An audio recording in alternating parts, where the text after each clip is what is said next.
Olá, você que nos assiste. Tá começando agora mais um episódio do nosso podcast Interior Baiano Notícias, que além de portal, nosso site tem o compromisso de 2 vezes na semana trazer convidados super especiais aqui na nossa mesa pra gente bater aquele papo bem legal, aquela conversa bem descontraída sobre educação, Vitória da Conquista, saúde, região, tudo. E principalmente de política. Ao meu lado está ele, Wilson Júnior. Olá, Júlia. Olá, você que acompanha o Interior Baiano Notícias. Essa diversidade de assuntos. E hoje nós vamos no caso, fazer jus a isso, né? Diversificar também para a área do direito também agora. Vamos trazer aí um pouquinho da área do direito, exatamente. O nosso convidado de hoje é Harrison Ferreira Leite, um nome forte, diferente, né? Chique, achei chique. Harrison Ferreira Leite, ele é advogado, especialista em processo civil e direito tributário, mestre em direito público e doutor em direito tributário pela Universidade Federal do Rio Grande do Sul. Na área acadêmica, ele atua como professor universitário nas áreas de direito tributário e direito financeiro. Ele também é ex-procurador-geral do município de Itabuna e autor dos livros Autoridade da Lei Orçamentária e Manual do Direito Financeiro. Harrison, seja muito bem-vindo ao nosso podcast. Muito obrigado, Júlia. Obrigado, Will. Prazer estar aqui com vocês. Maravilha. Bom, para começar, a gente gosta de saber da trajetória do nosso convidado. Como é que foi? Conta um pouquinho da sua história, como você chegou, né, nessa parte do direito, todos esses papéis aí que você exerce. Conta pra gente até aí como é que começou. Também a questão dos livros, né? Sim, autor também. Como é que foi isso aí? História longa, né? Eu sempre gostei de exatas. O meu negócio era química, física e matemática. Era professor de cursinho. Ainda no 2º grau eu gostava muito. Queria fazer vestibular para medicina. Mas quis o destino, quis Deus aí que eu não passasse medicina. Passei para direito. E continuei lecionando em cursinhos na área de química.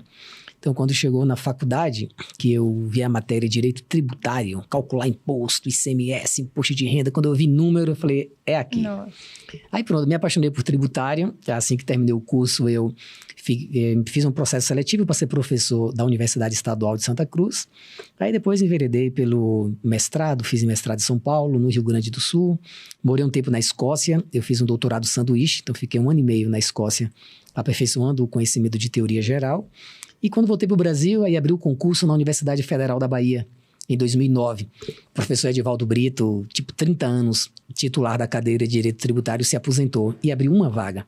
E aí eu fiz esse concurso, passei em primeiro lugar e estou lá na Federal. E depois voltei para a UESC como professor também efetivo e titular. Substituindo nada mais, nada menos do que Edivaldo Brito. Que é o nosso grande tributarista baiano. Referência total. E para chegar nessa área, fala assim, da escrita, né? De passar esse conhecimento para um material escrito. Como é que foi isso? Como é que surgiu isso? Pois é, esse tema é interessante porque me deram uma disciplina chamada Direito Financeiro. E Direito Financeiro é uma disciplina que há mais de 20 anos não se falava mais nas faculdades. Sumiu. E toda vez que eu ia dar aula, eu sentia uma dificuldade. Aluno, professor, você indica que livro? O professor indica que livro? Aí eu tinha que indicar, olha, esse tema no livro A, esse outro tema no livro B, esse outro tema no livro C. E todo mundo, professor, a gente quer uma coisa mais organizada, sistematizada. Aí eu falei, velho, eu vou ter que fazer alguma coisa. Aí eu peguei os meus planos de aula e converti num pequeno manual de 250 páginas. Hoje já passou de 1.000 páginas. É talvez o livro de direito financeiro, talvez um dos mais vendidos, porque ele tem um foco muito na vida do concurseiro para procuradorias do estado, município. Eu faço muitas tiragens por ano dele. E acabou pegando muito meu livro, citado pelo Supremo, pelos tribunais, um livro que ficou bem legal. E o outro livro é um livro da minha tese de doutorado, que é também falando sobre a autoridade da lei orçamentária. O quanto o orçamento é uma lei no município, no estado e na União, que precisa ser lida, observada, porque o orçamento a gente sempre deixa de lado. A gente está preocupado com o dinheiro que sai do bolso na hora de pagar o imposto, mas não está muito preocupado para onde o dinheiro vai. E deixa esse tema muito mais com os políticos e menos com os juristas. Então, eu tive que fazer uma certa valorização do orçamento. Mas como acadêmico, a gente tem o dever de publicar muitos artigos todo ano, capítulos de livro. Então, esses aí são os 2 livros isolados, enquanto unânimes, mas enquanto correlato com outros colegas, já a publicação acaba ficando bem mais vasta. Facilitou a vida aí dos alunos, hein? Facilitou a vida dos alunos. E por falar em aluno, na área acadêmica, você tem uma atuação como professor em cursos de graduação e pós-graduação. Essa experiência de sala de aula, essa dinâmica de sala de aula, o quanto ela é importante na sua trajetória e na sua forma de condução no dia a dia? É verdade. A finalidade do professor é converter em palavras simples aquilo que é muito difícil. E eu sinto que em temas de direito tributário e financeiro, as minhas matérias são bem odiadas. Aluno passa para direito, querendo ver direito penal, constitucional, família. Então, quando chega a calcular tributo, o aluno fala, pô, eu fugi de exatas. Se eu gostasse de exatas, eu faria outra. Então, falar de orçamento, pô, isso é coisa para político, não é coisa para estudante. Então, eu tenho que ter uma habilidade muito grande em tornar os meus temas atraentes. E nisso está o gostar e a vocação do magistério. Então, assim, eu sinto um feedback muito legal dos alunos, normalmente quando muitos deles passam na OAB em tributário, muitos deles fazem monografia em direito tributário e financeiro, então é uma simbiose bem legal. Você contou aí pra gente desses seus 2 livros, né, que você reuniu o melhor aí para os alunos, né, de uma forma mais prática, e já explicou mais ou menos como é que é, mas conta pra gente onde é que pode encontrar esses livros, se ele é um livro virtual, se tem o físico, como é que é isso? O livro Manual do Direito Financeiro, ele está na 12ª edição. Ele é produzido pela livraria editora Juspodium. Então, existe essa editora que fica hoje em São Paulo, mas qualquer lugar na internet eles mandam. Vende, então. E o outro livro é pela Livraria do Advogado, lá no Rio Grande do Sul. Então, a Autoridade da Lei Orçamentária é um outro livro também, nenhum deles virtual. Entendi. Então, é fácil achar na internet, recebe em casa. Recebe em casa, tranquilamente. Maravilha. Tem mais algum sendo escrito aí? Tem mais projetos? Eu estou convertendo meu manual num curso, porque meu manual está ficando muito grande. Porque, assim, temas de orçamento público viraram, assim, a crista da onda do direito nos últimos anos. Então, todo ano eu tenho que atualizar meu livro com muita coisa. Então, aquilo que era o manual está virando uma coisa muito grande. Aí eu estou tentando deixar o manual menor e pegando muitos temas verticalizados e colocando num grande curso de direito financeiro. Então, todo dia de noite eu escrevo umas 5 a 10 páginas aí para esse livro ter que sair. Tá perto de sair. Bacana. Então, você vê que o rapaz gosta, né? De ser escritor. E quando sair, primeira mão aqui pro Teru Baiano Notícias. Eu vou cobrar. Deixa com a gente. A gente anuncia aqui o lançamento. Maravilha. Bom, puxando um pouquinho para a política que a gente gosta. Estamos aí entrando com 6 meses já de atuação do atual presidente Lula. E já é possível fazer alguma avaliação? O que você acha que está... Como é que estão indo? Como é que está indo a gestão dele? A minha matéria, por ser orçamento público, é uma matéria um pouco triste, cara. Porque, assim, quando você estuda a realidade fiscal do Brasil, você fica um pouquinho triste. A gente, cada vez mais, cresce o tamanho do Estado na medida que crescem as despesas públicas, mas a gente não consegue, por outro lado, ter receitas suficientes para supri-las.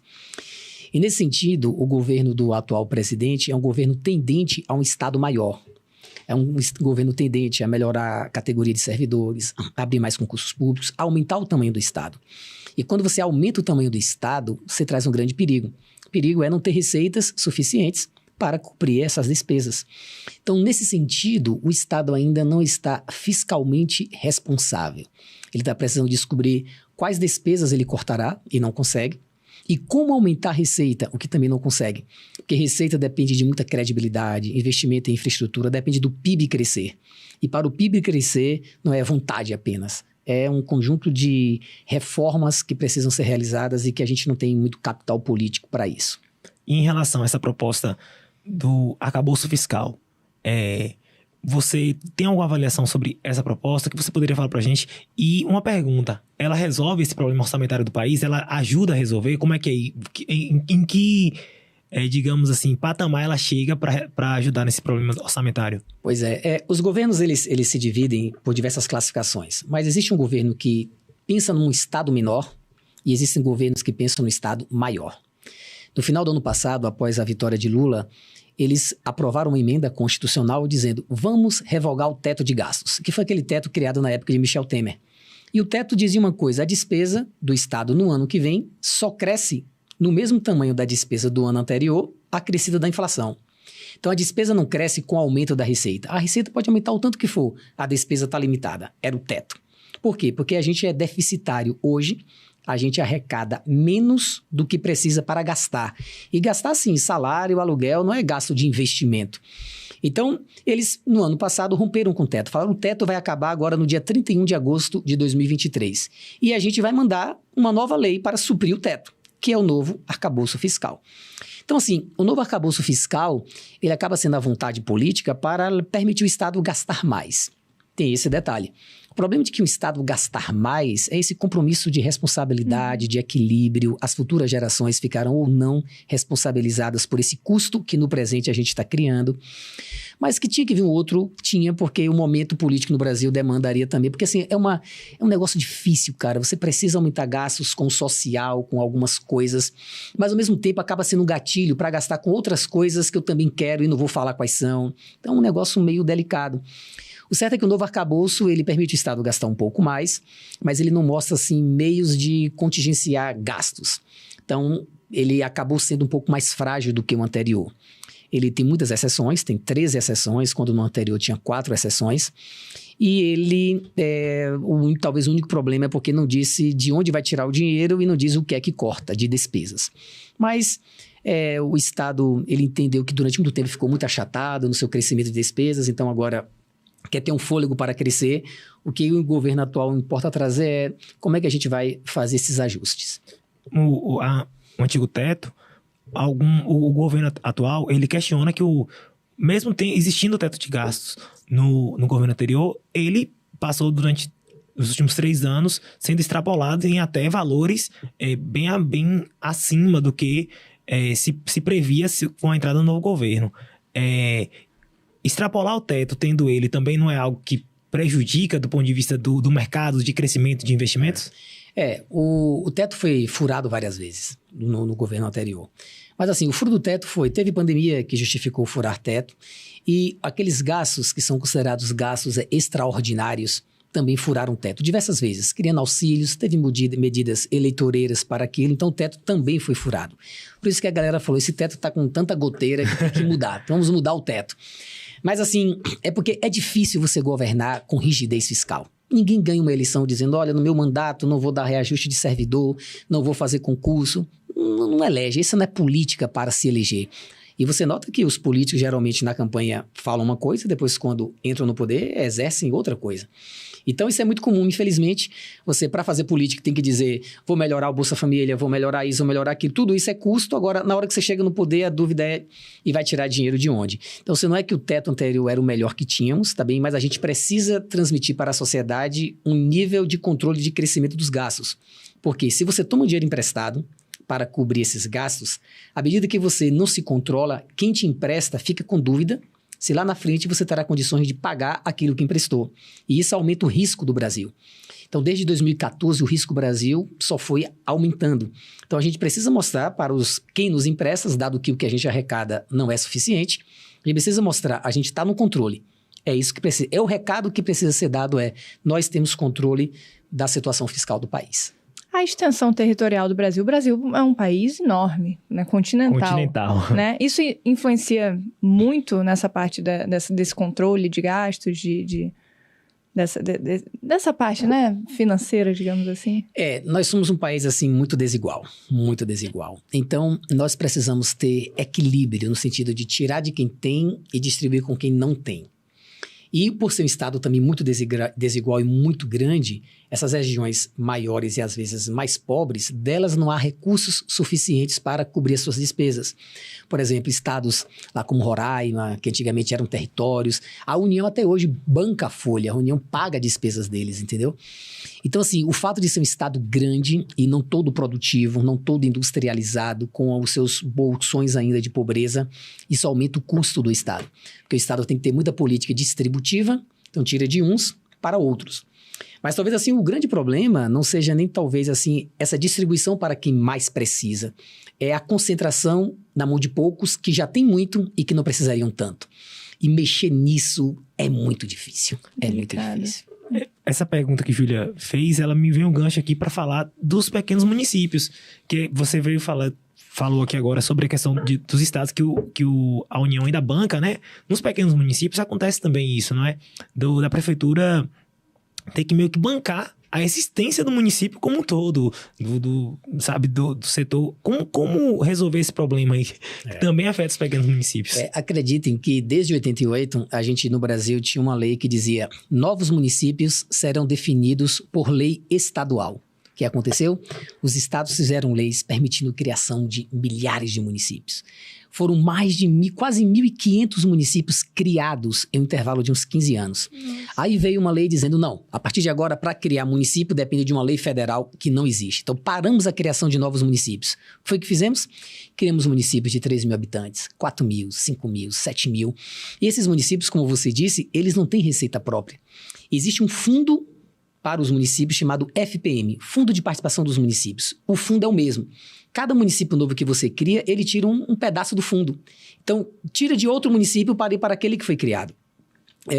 Há uns 3 anos, o ex-ministro Paulo Guedes mandou uma proposta de redução dos municípios. Municípios até 5 mil habitantes deixariam de existir, exceto se ele tivesse renda suficiente para se manter. Essa proposta não passa no Congresso, porque deputados e vereadores... Deputados gostam de muitos municípios, na maioria das vezes, porque conseguem captar lideranças políticas e coisas do tipo. Mas ter muito município é realmente algo que precisa ser repensado. Não tenho dúvida, porque há um custo com cargos de comissão, cargos efetivos, cargos estruturados, que um município de 3, 4 mil habitantes, aparentemente, não precisaria. Isso aí. Gente, aquele recadinho que eu sempre passo aqui, que é para lembrar vocês, relembrar, reforçar. interiorbaiano.com.br, o nosso site, nosso portal que está lá diariamente atualizado com notícias fresquinhas de política, de Vitória da Conquista, da região, dos nossos podcasts que viram matérias. Muita coisa boa. Os desdobramentos das nossas entrevistas. Então tá tudo lá, interiorbaiano.com.br. E tem mais coisa. Tem mais coisa. Quem está assistindo a gente pelo YouTube... não esquece não, gente. Se inscreve no canal, dá aquele joinha, ativa o sininho. Fica ligado, porque nosso canal do YouTube, ele reúne todos os nossos convidados que já passaram pelo podcast Interior Baiano Notícias e reúne ainda os cortes. Tem uma playlist que só conta aqui os melhores cortes. Aquilo que é destaque na entrevista, tá lá nos cortes. Ele facilitou a vida aqui, nosso convidado facilitou a vida dos alunos dele, fazendo um apanhado num livro só. A gente facilita a vida de vocês também. A gente já deixa tudo cortadinho ali, as melhores partes do corte. Mas se você viu o corte e falou, rapaz, isso aqui é bom. Deixa eu ver logo a entrevista toda. Ele vai ver o inteiro. Vai ver inteiro. Melhor ainda. interiorbaiano.com.br, acessa lá. Bom. Vamos nessa? Vamos lá, por favor. E sobre a reforma tributária. Vamos chegar nesse ponto aqui. Existe uma... Acho que entra governo, sai governo, todo mundo fala. O Brasil precisa fazer uma reforma tributária. Como você vê a necessidade dessa reforma tributária? Uma reforma bem feita, resolveria realmente o problema até de arrecadação do país? Conta pra gente um pouco da sua opinião sobre isso. Se você tiver um dia assim... eu gostaria de ficar, assim, muito tempo só falando da reforma tributária. Porque imagine... em algum momento a gente poderia fazer um podcast sobre um episódio. Porque, assim, é um tema muito interessante. O Brasil, assim, Will, é um dos países mais injustos em matéria tributária. A gente diz que o nosso sistema é regressivo, porque as camadas mais necessitadas pagam mais tributos do que as mais abastadas. É você tirar de quem não tem e dar para quem já tem. A carga tributária sobre o consumo é quase 50%. Então, imagina o cara comprar um remédio de R$5, ali R$2,50 é só de tributo. E, para além disso, é um sistema muito complexo. Eu estava agora dando curso para os contadores, falando sobre recuperação de créditos, assim. É muita complexidade, você não sabe se está fazendo corretamente. Então, assim, isso não causa segurança. O investidor vai falar aqui, eu tenho 30 milhões para jogar no Brasil, numa empresa de fábrica de microfones. Qual é o IPI? Eu falo, olha, se a peça vier da China, o IPI é 32, mas se a peça vier da Noruega... O cara fala, velho, eu quero saber, não tenho como te dizer a carga tributária, não tenho como te... É muito complicado. Então, assim, a gente precisa, sim, de uma reforma tributária. Só que, para passar, é outra dificuldade, porque você precisa de uma reforma que não aumente o quanto a gente paga, que não diminua o que o Estado arrecada, porque o Estado precisa arrecadar. E os tributos, quando você os paga, eles são repartidos. O Estado recebe um pouquinho, o município recebe um pouquinho. Então, assim, é uma complexidade tão grande. A gente brinca que o cuidado de uma reforma tributária é igual ao cuidado de sexo de porcos e espinhos. Aquela coisa meticulosa, tudo tem que ser bem feito para um não ferir o outro e dar tudo certo. Então, assim, não é fácil passar, a gente nem sabe se vai passar, porque não é simples passar uma reforma tributária. Agora, todo mundo diz que ela melhora o ambiente de negócios e poderá fazer o PIB crescer. Então, a ideia é, se as pessoas tiverem segurança sobre como investir no Brasil e quais tributos pagar para precificarem o seu lucro, eles vão querer investir mais. Hoje eles não sabem isso. Então, a reforma cria um melhor ambiente de negócios e fará o PIB crescer. Então, a reforma é necessária, é urgente, a gente está louco para ela passar, tomara que passe para o Brasil melhorar. O sistema precisa ser mais simples, porque hoje é muito complexo. Existe uma expectativa, porque normalmente esse tipo de medida é enviado em início de governo. Então, nós estamos aí completando 6 meses dessa terceira gestão do presidente Lula, e existe a expectativa de que agora, já nesse início do segundo semestre, seja enviada para a Câmara. Nunca houve o que teve no governo dele. Ele criou uma Secretaria Especial da Reforma Tributária. Pegou um maior economista, um dos que mais tratam de reforma tributária, que é o Bernard Api. Falou, Bernard, sua missão é tirar todas as dúvidas, rodar o Brasil todo para viabilizar a reforma tributária. Então, assim, que eles estão imbuídos da reforma, estão. Mas há muito ceticismo ainda no tema. Tem alguma previsão? Não, né? É isso que o Will falou. A gente achava que seria no primeiro semestre, talvez não vá mais. Mas no segundo semestre, ou faz algo. Porque a reforma tributária, ela não pode entrar em vigor imediatamente. Tem que esperar a aquilatação das normas, elas sentarem, as pessoas conhecerem. Tem a transição. Então, assim, talvez os efeitos você nem sinta no mandato dele, entendeu? Mas que ela tem que ser feita. A previsão é agora no segundo semestre. A gente está louco para que dê certo. Bom, vamos agora para um pouquinho da política de regional, né? Itabuna, você tem acompanhado a política de lá? Como é que você avalia? O que você pode nos dizer sobre a gestão do prefeito de lá, que é o Augusto Castro? Pronto, assim, eu moro em Itabuna e em Salvador toda semana, então eu fico muito pouco acompanhando leituras de blogs ou coisas do tipo. Então, o que eu vejo na política local é o que os meus olhos denunciam. Então, por onde passo. Então, assim, há um investimento em infraestrutura, a melhoria das estruturas públicas, isso é bem visível. Agora, assim, eventual dor lá na ponta de um eventual posto de saúde que não funciona. Então, esse tema eu não consigo acompanhar. Mas, visivelmente, a cidade está mais bonita, está mais organizada, está mais justa, com Natal Luz, uma coisa que nunca teve. Então, assim, as coisas melhoraram. Bom, Itabuna tem uma questão, né, que a gente já até falou aqui em alguns podcasts. Alguns episódios já foi tratado isso aqui. É que o prefeito... Nunca teve um prefeito reeleito em Itabuna. Você acha que dessa vez é possível? Você acredita na reeleição de Augusto? E a pergunta é acrescentar. Por que você acha também que nunca teve uma reeleição em Itabuna? Rapaz, Itabuna nunca teve na minha, assim, pra começar, eu sou conquistense. Então, assim, a minha chegada em Itabuna foi mais pela Universidade Estadual, que eu fui lá morar. Então, eu nunca me radiquei realmente lá. Estou lá por diversas razões. Mas assim, o que é que eu lhe digo? Eu acho que talvez nunca teve um gestor do tipo, cara, que cara bom, entendeu? Eu vou repetir esse cara aqui. Nunca teve. Sempre os governos, a gente assim, porque a política é uma arte de você acreditar na utopia do melhor. Você sempre acredita que vai melhorar. E quando você faz um teste com novas figuras, você fala, pô, não melhorou, ficou tão ruim que o anterior é melhor. E aí volta. Então, assim, e teve pouca renovação, teve algumas que não deram certo. E talvez Augusto Castro, ele esteja num momento um pouco peculiar, de alinhamento com o Estado. E a gente sabe que um alinhamento com o Estado traz investimentos para a cidade. E talvez algumas figuras que no passado concorreram com ele, hoje politicamente não existem mais. Talvez o prefeito Claudivani, o Fernando Gomes que faleceu, algumas pessoas.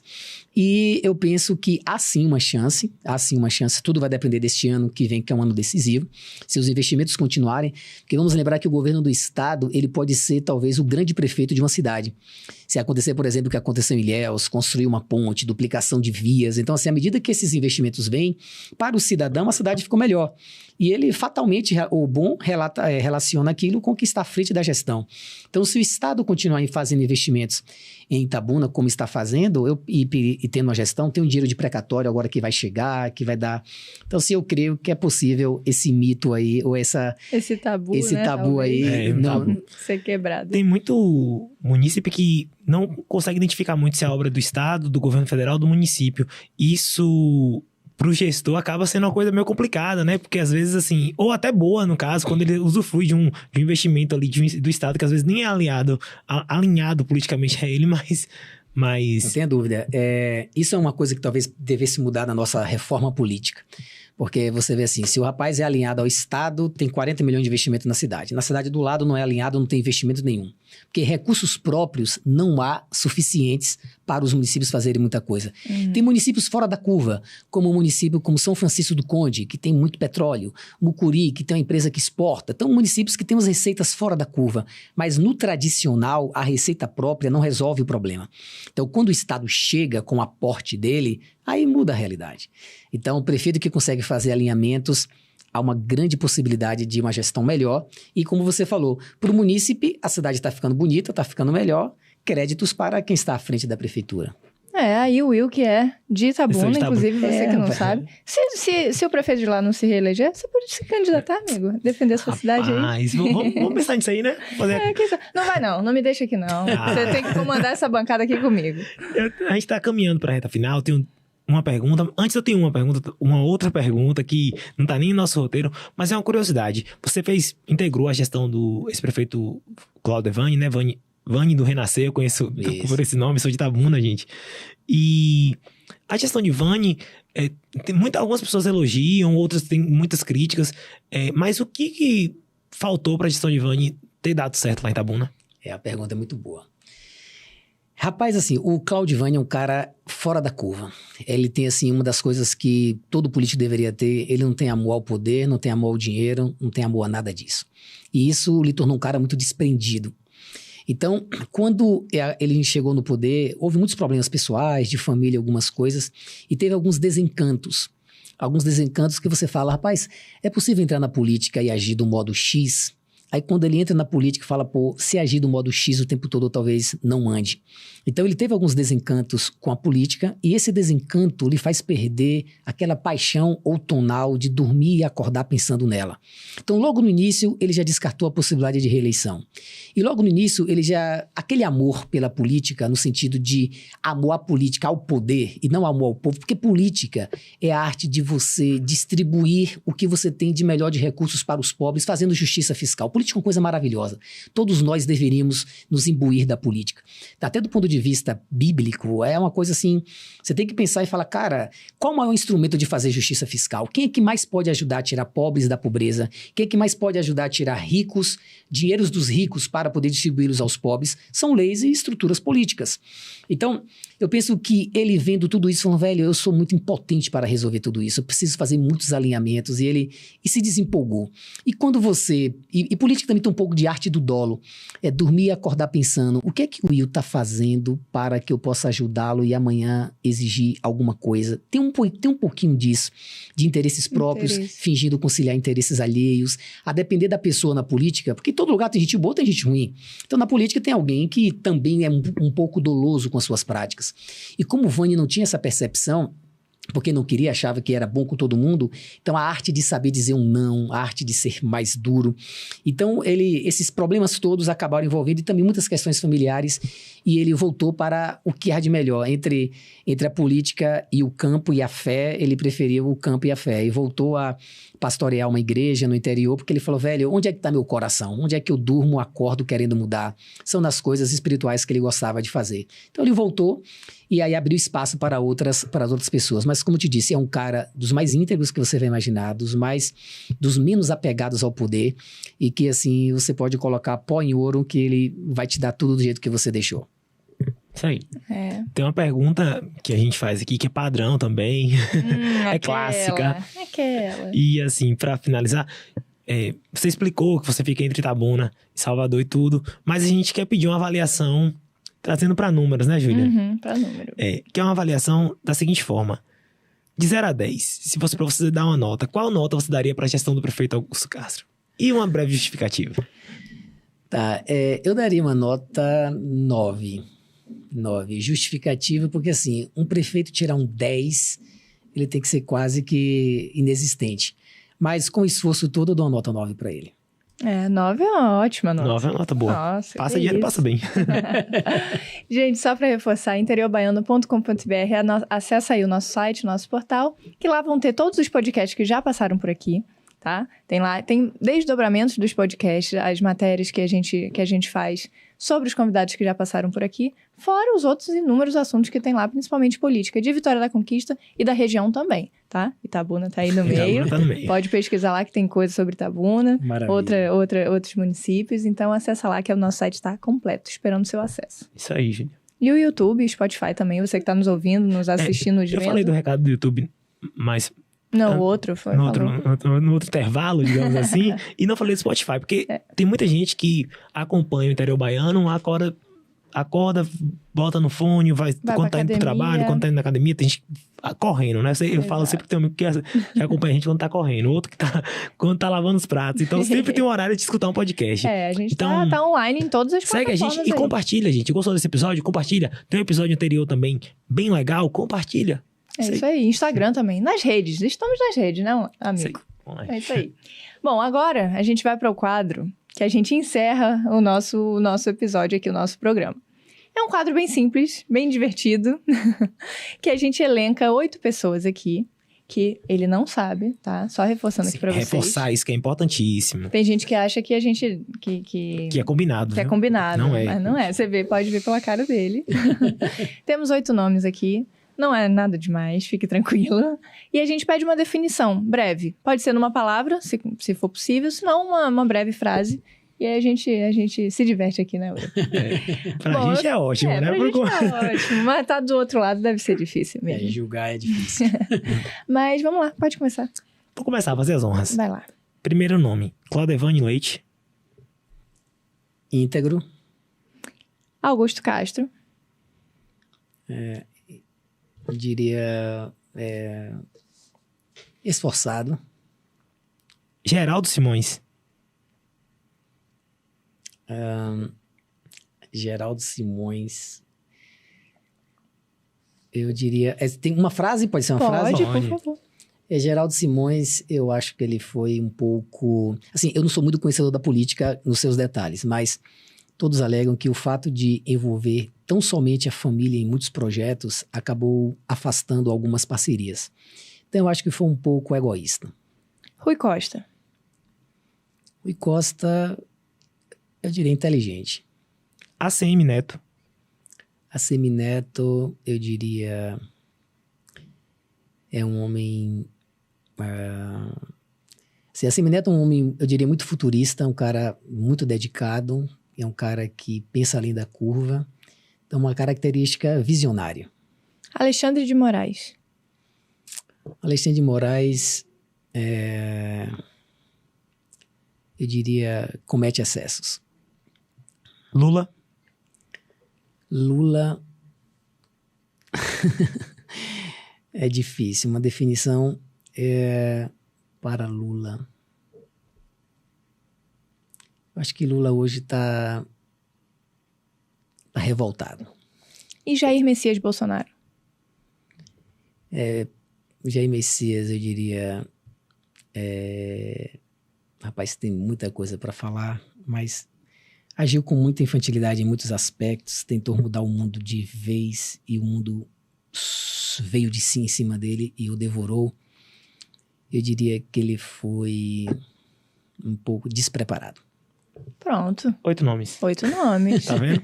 Deu certo, tá vendo? Não foi tão difícil assim. Harrison, da próxima vez, que aí ele já fica esperto, a gente vai trazer o quê? Uns 10 nomes. Pronto. Que aí que vai pegando o jeito aqui. Tô brincando. Brincadeira. Arrasou, foi ótimo. Obrigado. A gente só tem a agradecer a sua participação aqui com a gente.